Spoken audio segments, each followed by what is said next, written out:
உலகத் தமிழர்களின் உயிர்நாதம் உண்மை தமிழ் தொலைக்காட்சி.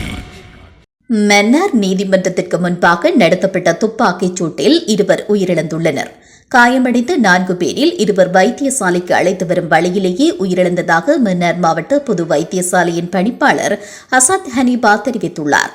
துப்பாக்கிச் சூட்டு சம்பவத்தில் காயமடைந்த 2 மன்னார் மாவட்ட பொது வைத்தியசாலையில் சிகிச்சை பெற்று வருகின்றனர். வைத்தியசாலையில் அனுமதிக்கப்பட்டவர்களில் பெண்ணொருவரும் அடங்குவதாக தெரிவிக்கப்படுகிறது.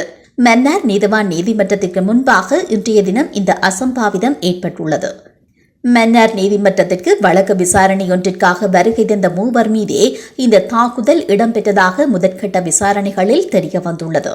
மேலும் துப்பாக்கி பிரயோகத்தை மேற்கொண்ட நபர்கள் தப்பிச் சென்ற நிலையில் மன்னார் போலீசார் இந்த சம்பவம் தொடர்பான மேலதிக விசாரணைகளை மேற்கொண்டு வருகின்றனர்.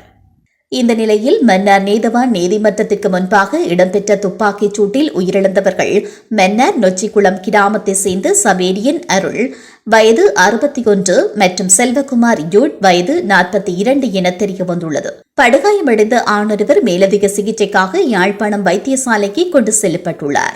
மன்னார் நொச்சிக்குளம் பகுதியில் கடந்த 22ஆம் ஆண்டு நடைபெற்ற இரட்டை படுகொலையை தொடர்ந்து நொச்சிக்குளம் கிராமத்தை சேர்ந்தவர்கள் மீது தொடர்ச்சியாக தாக்குதல் சம்பவங்கள் இடம்பெற்று வந்த நிலையில் இவர்கள் மீது துப்பாக்கி பிரயோகம் மேற்கொள்ளப்பட்டுள்ளமை குறிப்பிடத்தக்கது. உலகத் தமிழர்களின் உயிர்நாதம் உண்மை தமிழ் தொலைக்காட்சி.